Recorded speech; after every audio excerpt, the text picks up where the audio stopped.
कांग्रेस के राष्ट्रीय महासचिव और टोंक से विधायक सचिन पायलट सोमवार की शाम टोंक पहुंचे, जहां उनका जोरदार स्वागत किया गया। इस दौरान एक बार फिर से उनके समर्थकों ने हमारा मुख्यमंत्री कैसा हो, सचिन पायलट जैसा हो के नारे लगाए। बता दें, राजस्थान का मुख्यमंत्री जैसा हो के लगातार नारे लगाए।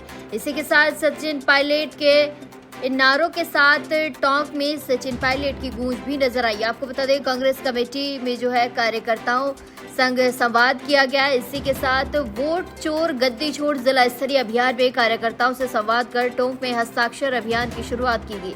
इस दौरान पायलट ने 2028 में मुख्यमंत्री के सवाल पर कहा कि हम सब का काम राहुल गांधी जी के हाथ मजबूत करना है। वहीं पायलट ने पीएम मोदी के मणिपुर दौरे पर कहा कि बहुत देर से गए हैं, बहुत पहले जाना चाहिए था। वहीं पायलट ने राजस्थान सरकार को विफल सरकार बताते हुए कहा कि प्रदेश सरकार की नीयत और नीति दोनों ठीक नहीं है।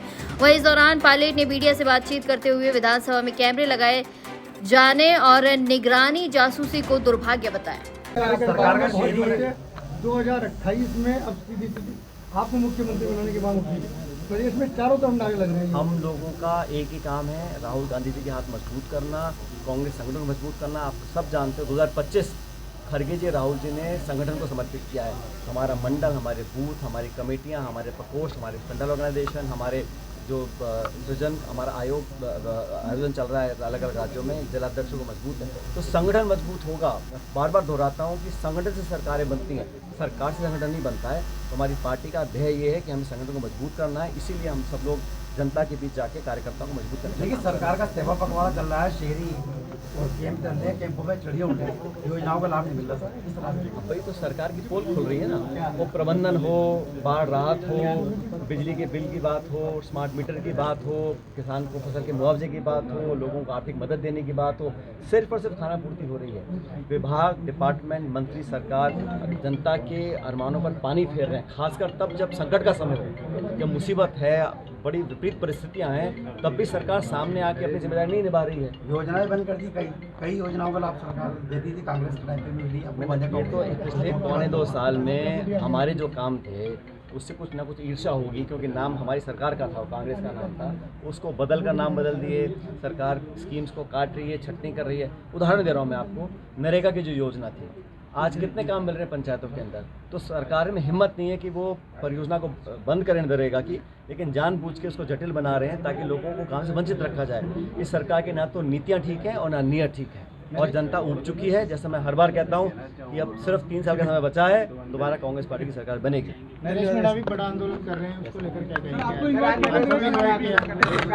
हम सब लोग, जनता पे कहीं शोषण होगा, उत्पीड़न होगा, जो भी व्यक्ति वर्तमान सरकार की नीतियों से नाखुश है, आम जनता में नाखुश है, हम सब चाहते हैं सरकार अपने काम को सुधारे, ठीक रास्ते पर काम करे, और जो वंचित लोग हैं, जिनके साथ दुर्घटनाएं हुई हैं, जिनको परेशान किया जा रहा है, उनके साथ न्याय मिले। सोशल मीडिया पर एक पोस्ट वायरल हुई जिसमें सचिन पायलट के निजी सहायक ने फोन नहीं उठाया, उसको लेकर। अब ऐसा है, आजकल सब अपना नाम उछालने के लिए सोशल मीडिया पे क्या लोग दिख रहे हैं, उसका कोई अंत नहीं है। सर, परनामी जी आए थे, उन्होंने कहा कि कांग्रेस पार्टी अलगाववादी विचारधारा की है, इस पर क्या कहना चाहिए? कौन आए थे? अशोक परनामी जी आए थे प्रदेश में। क्या हुआ उनको? उन्होंने कहा कि कांग्रेस पार्टी की विचारधारा अलगाववादी की है और वो झूठ बोलती है कि चाहे वो भले आदमी खुद अलग अलग पड़े हैं, इसलिए इस प्रकार की बातें कर रहे हैं। देने का मामला सामने आया, क्या कहेंगे? कि मुझे लगता है कि जो मापदंड हैं स्थापित हैं। पहली बात तो दुर्घटनाएं नहीं होनी चाहिए। जो हुआ उसकी भी जांच अभी पूरी हुई नहीं है। कौन दोषी हैं? कोई तो दोषी होगा। अगर निर्दोष लोगों की जान जा रही है, बच्चों की, निर्दोष मासूम बच्चों की जान जा रही है, कोई जिम्मेदार तो होगा। कोई कर्मचारी, कोई अधिकारी, कोई मंत्रालय, कोई ठेकेदार, कोई जवाबदेही लेगा इसकी।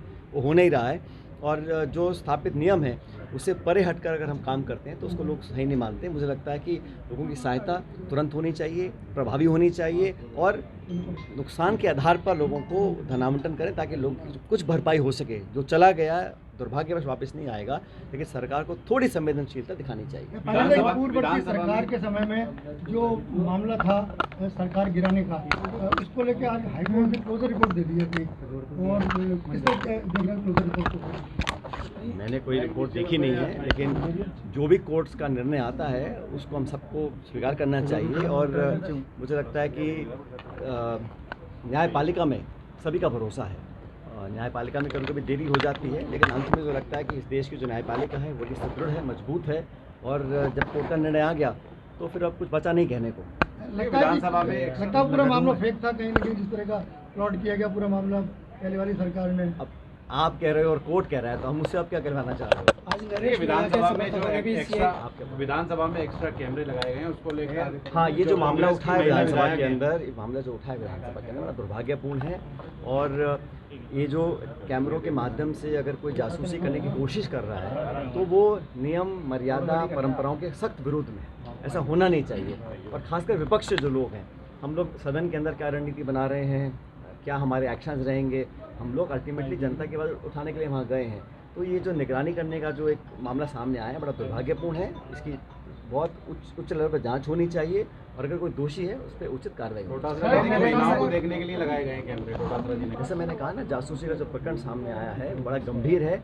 इसको लेकर नेता प्रतिपक्ष और बाकी सब विधायक साथी गवर्नर साहब से मिले थे, अपना ज्ञापन दिया है और हम तो चाह रहे हैं इसमें पूरी गहन जांच हो और इस तरह की गलत कार्रवाई अगर कहीं हो रही है जासूसी को लेकर, वो नहीं होनी चाहिए। मैं तो कहता जासूसी किसी प्रकार की भी, वो हनन है लोगों के जो प्रिवेसी इश्यूज़ हैं उसको ध्यान में रखना चाहिए। और इस प्रकार के अगर तथ्य सामने आते तो बड़ा दुर्भाग्यपूर्ण है। बिहार में चुनावी सरगर्मियाँ शुरू हो गई हैं, आप वहाँ जाके आए, किस तरह की चीज़ें हैं और कांग्रेस का? देखिए, बिहार में जो रैली निकाली थी, यात्रा निकली थी राहुल जी और तेजस्वी यादव जी की, वो बहुत कामयाब रही है।